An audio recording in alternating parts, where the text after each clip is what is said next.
Electronic media మిత్రులందరికీ నమస్కారం. గడిచిన 2 రోజుల క్రితం ముఖ్యమంత్రి చంద్రబాబు నాయుడు గారు పల్నాడు జిల్లాలో చెల్లూరుపేట నియోజకవర్గంలో అన్నదాత సుఖీభావ పేరిట 46,85,000 మంది రైతుల ఖాతాల్లో సుమారుగా 3,125 కోట్ల రూపాయలని ఆ రైతులకు లబ్ధి చేకూరుస్తూ పీఎం కిసాన్ అన్నదాత సుఖీభావ 2026-27 సంవత్సరపు తొలి విడత ఒక్కొక్క రైతుకి కేంద్ర ప్రభుత్వం ద్వారా విడుదలవుతున్న 2,000కి అదనంగా రాష్ట్ర ప్రభుత్వం ద్వారా 5,000ని కలిపి 7,000 రూపాయలు ఆ రైతుల అకౌంట్లో జమ చేస్తే దాన్ని వక్రీకరిస్తూ సాక్షి పత్రికలో అన్నదాత ఆత్మఘోష పేరిట రాష్ట్ర ప్రభుత్వ వ్యవసాయ విధానానికి వక్రభాష్యాలు చెప్తూ సాక్షిలో ప్రచురించిన కథనాలని చూస్తే ఇది అన్నదాత ఆత్మఘోష లేకుంటే ప్రజలు అధికారాన్ని దూరం చేశారు కాబట్టి వైసీపీ లేకుంటే జగన్మోహన్ రెడ్డి అనుభవిస్తున్న ఆత్మఘోష అని చెప్పని ఇవాళ రాష్ట్రంలో సాగు చేసుకుంటున్న ప్రతి రైతు కూడా ఆశ్చర్యం వ్యక్తం చేస్తూ ఉన్నారు. కారణం ఏంటి అంటే ఈరోజు చంద్రబాబు నాయుడు గారిని పాలకుడిగా మొట్టమొదటిసారిగా రాష్ట్ర ప్రజానీకం చూడాల. అలాగే గడిచిన 5 సంవత్సరాలు పాలకుడిగా జగన్మోహన్ రెడ్డిని చూస్తున్నారు. 5 సంవత్సరాల పాలకుడిగా చంద్రబాబు నాయుడు గారు 2014-19 మధ్యకాలంలో, అలాగే 4వ విడత ముఖ్యమంత్రిగా ఇవాళ 2024 నుంచి రీసెంట్గా 2 సంవత్సరాలు పూర్తి చేసుకున్న ఆయన పాలనా హయాంలో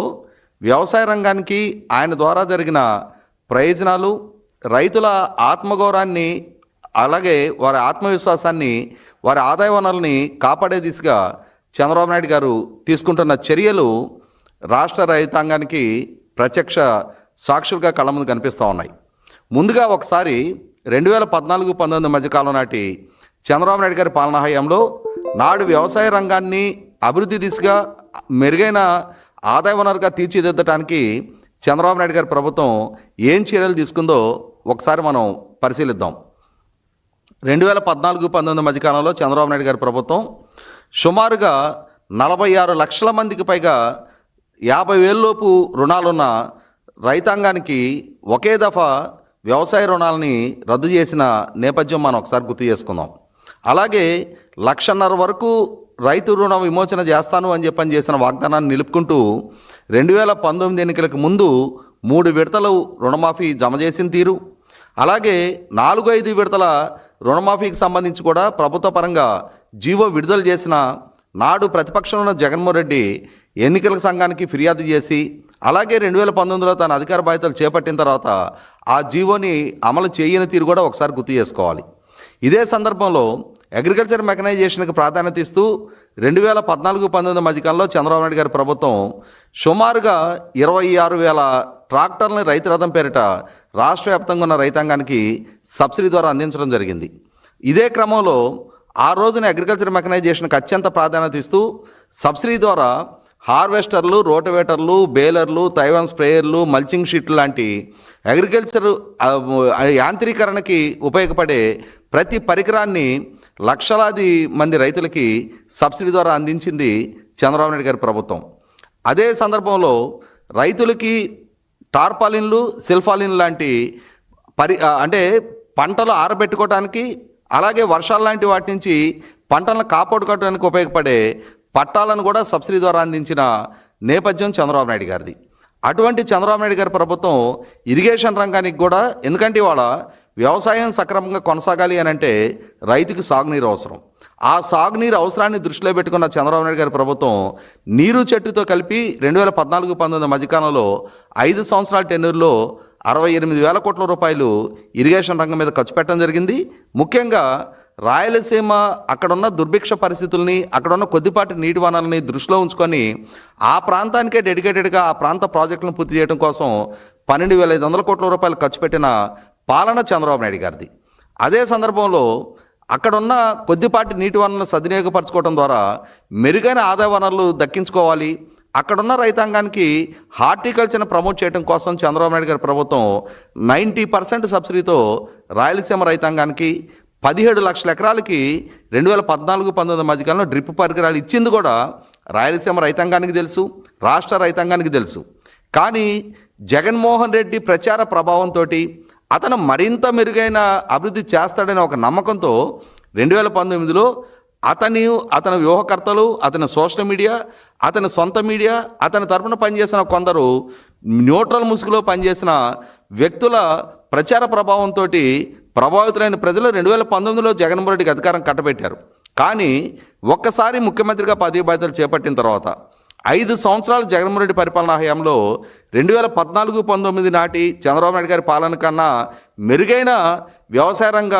మద్దతుని ఆశించిన రైతాంగానికి నిలువునా దక్కింది వెన్నుపోటు. ఖచ్చితంగా జగన్మోహన్ రెడ్డి ద్వారా రాష్ట్ర రైతాంగానికి, ముఖ్యంగా 2019 ఎన్నికల్లో అతనికి బలంగా నిలిచిన రాయలసీమ,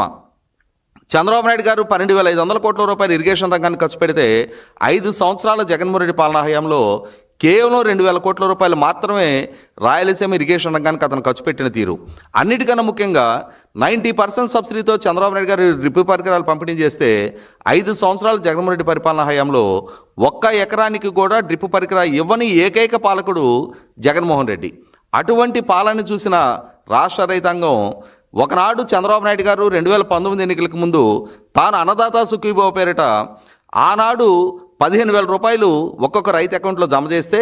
ఆ ఎన్నికలకు ముందు జగన్మోహన్ రెడ్డి తనకు గనక అధికారం దక్కిన పక్షంలో సంవత్సరానికి 12,500 రూపాయలు. అంటే ఇక్కడ గమనించుకోవాల్సింది ఒకటి ఉంది. కేంద్ర ప్రభుత్వం ద్వారా పీఎం కిసాన్ యోజన పేరిట 6,000 రూపాయలు ఒక్కొక్క రైతుకు జమ అవుతూ ఉన్నాయి. వీటికి అదనంగా చంద్రబాబు నాయుడు గారు 2019 ఎన్నికలకు ముందు రైతాంగానికి 15,000 రూపాయలు ఇవ్వడం జరిగింది. అంటే రాష్ట్ర ప్రభుత్వం ద్వారా దక్కిన 15,000, కేంద్ర ప్రభుత్వం నుంచి దక్కుతున్న 6,000తో కలుపుకుంటే 2019కి ముందు ఒక్కొక్క రైతుకి 21,000 దక్కాయి. కానీ జగన్మోహన్ రెడ్డి 2019 ఎన్నికలకు ముందు తనకి గనక అధికారం దక్కిన పక్షంలో కేంద్ర ప్రభుత్వం ద్వారా దక్కే 6,000కి అదనంగా తన వైపు నుంచి రాష్ట్ర ప్రభుత్వ పరంగా 12,500 రూపాయలు రైతాంగానికి రైతు భరోసా పేరిట ఇస్తాను అని చెప్పని చేసిన వాగ్దానాన్ని తాను పదవి బాధ్యతలు చేపట్టిన తర్వాత దాన్ని తొంగలో దొక్కి కేంద్ర ప్రభుత్వం ద్వారా ఇచ్చే 6,000కి అదనంగా రాష్ట్ర ప్రభుత్వం నుంచి కేవలం 7,500 మాత్రమే ఇవ్వటం రాష్ట్ర రైతాంగానికి జగన్మోహన్ రెడ్డి మాట తప్పే మడమ తిప్పే నైజాన్ని పరిచయం చేసింది. కాబట్టి ఇక్కడ 100కి 100 పాళ్ళు ఆత్మఘోష నాడు రైతాంగం ఎదుర్కొందో తప్ప 2019కి ముందు చంద్రబాబు నాయుడు గారి పాలనా హయాంలో రైతాంగం ఆత్మఘోష ఎదుర్కోలేదు. 2024 తర్వాత ఈ ప్రభుత్వ హయాంలో కూడా అటువంటి ఆత్మఘోష ఎదుర్కొనే పరిస్థితి రైతాంగానికి లేదు. ముఖ్యంగా 2019-24 మధ్యకాలంలో జగన్మోహన్ రెడ్డి పాలనా హయాంలో నాడు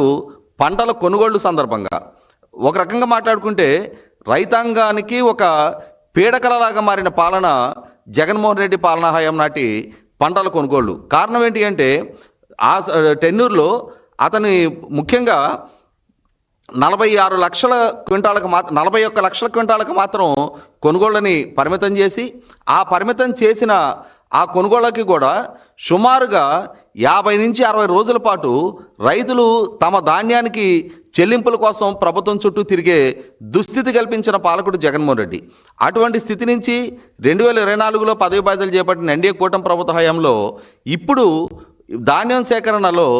మొట్టమొదట 2024-25 సంవత్సరంలో 55 లక్షల క్వింటాళ్ళు ధాన్యం కొనుగోలు చేయడం జరిగింది. అలా కొనుగోలు చేసిన ధాన్యానికి మొదట 48 గంటలలోగా చెల్లింపులు చేస్తామని చెప్పిన ప్రభుత్వం వాస్తవంగా ఆచరణలోకి వచ్చేటప్పటికి సుమారుగా 45% మంది రైతులకి 24 గంటల్లోనే చెల్లింపు చేశారు. 55% మంది రైతులకి 8 గంటల్లోనే ఈరోజు ధాన్యం సేకరణకు సంబంధించిన చెల్లింపులు ప్రభుత్వం వైపు నుంచి జరుగుతూ ఉన్నది వాస్తవం. ఇటువంటి పరిస్థితుల్లో 2019 ఎన్నికలకు ముందు జగన్మోహన్ రెడ్డి తన పాలనా హయాంలో 3,000 కోట్ల రూపాయలు మార్కెట్ ఇంటర్వెన్షన్ ఫండ్ మెయింటైన్ చేస్తానని చెప్పిన జగన్మోహన్ రెడ్డి 5 సంవత్సరాల టెన్యూర్లో మార్కెట్ ఇంటర్వెన్షన్ ఫండ్ అనే దాన్ని పూర్తిగా విస్మరించిన నేపథ్యం. అదే చంద్రబాబు నాయుడు గారి ప్రభుత్వం 2024-25 బడ్జెట్లో 300 కోట్ల రూపాయలు మాత్రమే మార్కెట్ ఇంటర్వెన్షన్ ఫండ్గా ప్రతిపాదించినా కూడా వాస్తవంగా 2024-25లో కానీ 2025-26లో కానీ సుమారుగా 1,200 కోట్ల రూపాయలు పైగా వెచ్చించి ఇవాళ రాష్ట్ర వ్యాప్తంగా ఉన్న ఉల్లి రైతులకు కానీ, తోతాపురి మామిడి రైతులకు కానీ, పొగాకు రైతులకు కానీ, కోకో రైతులకు కానీ మార్కెట్ ఇంటర్వెన్షన్ ద్వారా వాళ్ళకి ప్రభుత్వ పరంగా అధిక మద్దతు అందించి, ముఖ్యంగా మాట్లాడుకుంటే రాయలసీమ ప్రాంతంలో ఉల్లి రైతులు ఎదుర్కొంటున్న సంక్షోభ పరిస్థితుల నేపథ్యంలో అక్కడ ఒక్కొక్క హెక్టార్కి 50,000 రూపాయలు ప్రభుత్వ పరంగా అదనపు ప్రోత్సాహాన్ని అందించిన ప్రభుత్వం చంద్రబాబు నాయుడు గారి ప్రభుత్వం. అటువంటిది ఒక పక్క రైతాంగం తమ సంక్షోభంలో తమకు అండగా నిలబడుతున్న, మార్కెట్ ఇంటర్వెన్షన్ పరంగా ప్రభుత్వ పరంగా తోడ్పాటును అందిస్తున్న ప్రభుత్వం చంద్రబాబు నాయుడు గారితే అని చెప్పని వాళ్ళు రియలైజ్ అవుతూ ఉన్నప్పుడు, వాళ్ళు పాలనాపరంగా ఎక్స్పీరియన్స్ అవుతూ ఉన్నప్పుడు దాన్ని వక్రీకరిస్తా ఎన్నికలలో తమ ఓటమిని గుర్తు చేసుకుంటూ ప్రభుత్వం పైన ఎలా అయితే 2004 ఎన్నికల సందర్భంగా వీళ్ళ నాయన నాడు చంద్రబాబు నాయుడు గారు వ్యవసాయం దండగా అన్నారు అని చెప్పని ఒక అపనింద, ఆనాడు తనకి గనక అధికారం దక్కితే తాను వ్యవసాయాన్ని పండగగా మారుస్తాను, చంద్రబాబు వ్యవసాయాన్ని దండగా అన్నారు అని చెప్పని ఒక అపనిందతోటి రాష్ట్రంలో ఉన్న రైతాంగాన్ని తనకు అనుకూలంగా పోలరైజేషన్ చేసుకోవడానికి ఒక నిందని చంద్రబాబు నాయుడు గారి మీద మోపారు. ఎప్పుడు ఎక్కడ ఏ సందర్భంలో ఎవరితో చంద్రబాబు నాయుడు గారు ఆ విధంగా వ్యాఖ్యానించారు అనే కనీస మాత్రపు సాక్ష్యాన్ని ఏ రోజు నాడు రాజశేఖర రెడ్డి కానీ ఆ తర్వాత రాజకీయ వారసుడిగా అతని రాజకీయ వారసుడిగా వచ్చిన జగన్మోహన్ రెడ్డి కానీ చంద్రబాబు నాయుడు గారు చేసిన వ్యాఖ్యల్ని సమర్థించే ఒక్క సాక్ష్యాధారాన్ని ఈరోజు దాకా ఎక్కడ చూపెట్టకపోయినా కూడా చంద్రబాబు నాయుడు గారిని నాడు తండ్రి, తర్వాత రోజుల్లో కొడుకు కూడా రైతు వ్యతిరేకంగా చిత్రీకరిస్తూ వచ్చారు. కానీ వాస్తవరూపంగా రాష్ట్ర రైతాంగానికి వాళ్ళకి రుణమాఫీ చేసిన, అదే సందర్భంలో అన్నదాత సుఖీభవన్ 2019కి ముందే అమలు చేసిన, ఆ తర్వాత వచ్చిన జగన్మోహన్ రెడ్డి తమకి చేసిన వాగ్దానాలను విస్మరించిన, ఇవాళ 2024 ఎన్నికల తర్వాత ఎన్నికలకు ముందు చేసిన వాగ్దానం 2024 ఎన్నికల్లో ఎన్డీఏ కూటమి కనుక అధికార బాధ్యతలు చేపట్టిన పక్షంలో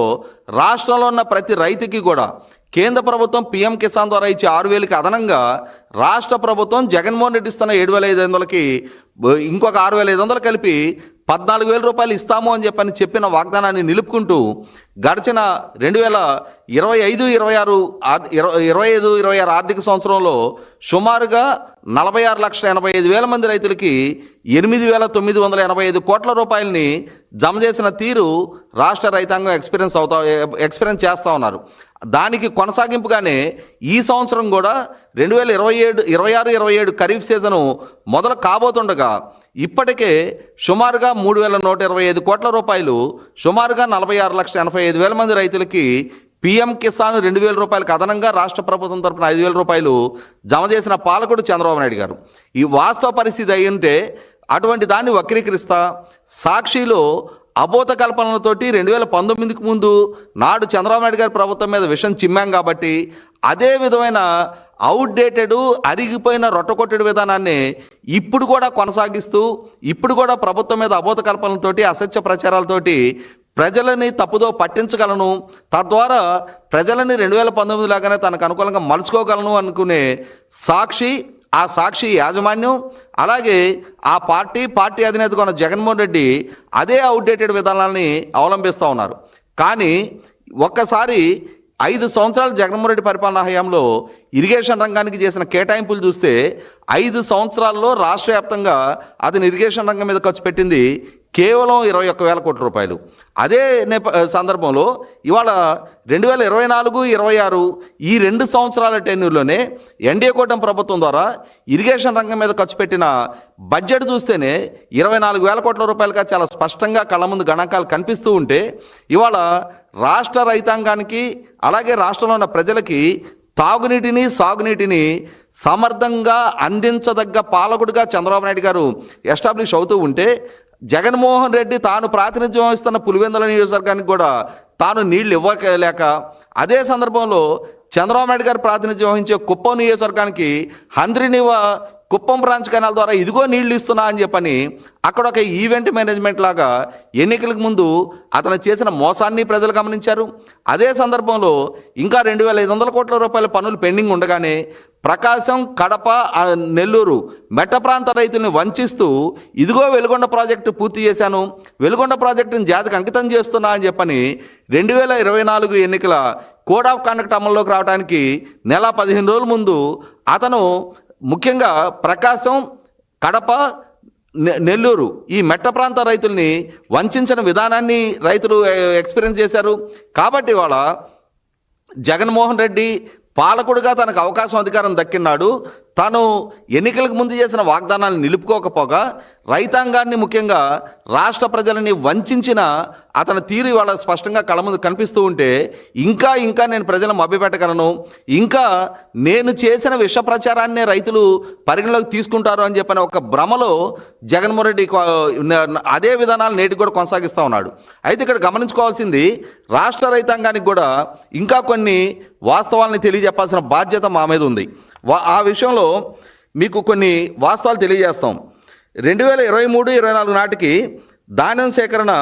42.6 లక్షల టన్నులు ఉంటే దాన్ని సుమారుగా 9,312 కోట్లకి జగన్మోహన్ రెడ్డి పాలనా హయాంలో ఆ రోజు పంటల సేకరణకి కొనుగోళ్లు పరిమితం అయ్యాయి. అటువంటి స్థితి నుంచి ఇవాళ ఎన్డీఏ కూటమి 2024లో పదవి బాధ్యతలు చేపట్టిన తర్వాత ఈ 2024-25లోనే 12,857 కోట్ల రూపాయలతోటి 55.78 లక్షల మెట్రిక్ టన్నుల కొనుగోళ్లు ప్రభుత్వ పరంగా చేయడం జరిగింది. సత్వరం కొన్ని గంటల వ్యవధిలోనే వాళ్ళకి చెల్లింపులు కూడా చేయడం జరిగింది. అదే సందర్భంలో 2025-26 ఆర్థిక సంవత్సరంలో రికార్డు స్థాయిలో 71.2 లక్షల మెట్రిక్ టన్నుల ధాన్యం సేకరించి 10 లక్షల మంది పైగా రైతులకి 16,853 కోట్ల చెల్లింపులు చేయటం ప్రభుత్వ పరంగా సాధించిన ఒక రికార్డు. అంటే ఎక్కడ జగన్మోహన్ రెడ్డి ప్రభుత్వ హయాంలో చేసిన 9,000 కోట్లు ఇవాళ 2025-26 సంవత్సరంలో రాష్ట్ర ప్రభుత్వం ద్వారా చేసిన 16,853 కోట్లు అనేది పోల్చి చూస్తేనే చంద్రబాబు నాయుడు గారి పాలనా హయాం నాటికి జగన్మోహన్ రెడ్డి పాలనా హయాం నాటికి ఉన్న వ్యత్యాసం రైతాంగానికి చాలా స్పష్టంగా అర్థమవుతూ ఉంది. ఇదే క్రమంలో 2019-24 మధ్యకాలంలో నేను ఇందాక ప్రస్తావించినట్టుగా ధరల స్థిరీకరణ నిధి మార్కెట్ ఇంటర్వెన్షన్ ఫండ్ పేరిట 5 సంవత్సరాలు జగన్మోహన్ రెడ్డి బడ్జెట్లో 1,000 కోట్ల రూపాయలు ప్రతిపాదించి 5 సంవత్సరాల టెన్యూర్లో అతని ద్వారా కేవలం 880 కోట్లు మాత్రం ఖర్చు పెట్టడం జరిగింది. అదే సందర్భంలో ఎన్డీఏ కూటమి ప్రభుత్వం నేను ఇందాక ప్రస్తావించినట్టుగానే బడ్జెట్లో ప్రతిపాదించింది 300 కోట్లు, కానీ వాస్తవ రూపంలో ఖర్చు పెట్టింది 1,200 కోట్లు అనేది ఇవాళ చాలా స్పష్టంగా కనిపిస్తూ ఉంది. ఇందులో తోతాపురి మామిడి, ఉల్లి, పొగాకు, కోకో రైతులు ఆ రైతులకి రాష్ట్ర ప్రభుత్వం నుంచి ఏ ప్రయోజనం దక్కింది అనేది ఆ రైతులకి వాళ్ళ కుటుంబ సభ్యులకి వాళ్ళ ఇరుగు పొరుగు వారికి కూడా చాలా స్పష్టంగా తెలుసు. కాబట్టి రైతు వాళ్ళ వ్యవసాయం చేస్తున్న నేపథ్యంలో ఆ రైతుని కాపాడుకోవాలి. సాగు చేస్తున్న రైతు ఆత్మహత్యల దిశగా వెళ్లాల్సిన అవసరం లేకుండా ముఖ్యంగా కౌలు రైతును కాపాడుకోవాలి అని చెప్పని ఒక గురుతర బాధ్యతను తలకెత్తుకుని ఎన్డీఏ కూటమి ప్రభుత్వం రైతాంగ ప్రయోజనాలని కాపాడే లక్ష్యంతో వ్యవసాయాన్ని గిట్టుబాటుగా చేయాలనే ఉద్దేశంతో అన్నిటికన్నా ముఖ్యంగా వ్యవసాయం చేస్తున్న సాగుదారుడికి ఇన్పుట్ కాస్ట్ తగ్గించాలనే ఉద్దేశంతో వ్యవసాయం చేస్తున్న రైతుకి ఆదాయ వనరులు పెరగాలనే ఉద్దేశంతో వీటితో పాటుగా ఇవాళ వ్యవసాయ విధానాల్లో అధునాతన శైలి అనుసరించడం ద్వారా వ్యవసాయం చేసే రైతు పెస్టిసైడ్ అండ్ ఫర్టిలైజర్ కన్జంప్షన్ తగ్గించడం ద్వారా పర్యావరణాన్ని కూడా కాపాడే దిశగా ప్రభుత్వ పరంగా తోడ్పాటు అందిస్తున్న నేపథ్యం వీటన్నిటిని ఒకసారి పరిశీలించి చూసినప్పుడు చంద్రబాబు నాయుడు గారి పాలనా హయాం నాటికి జగన్మోహన్ రెడ్డి పాలనా హయాం నాటికి వ్యవసాయ రంగం పట్ల రైతాంగానికి ఉన్న పెరిగిన కాన్ఫిడెన్స్ చాలా స్పష్టంగా కళ్ళ ముందు కనిపిస్తూ ఉంది.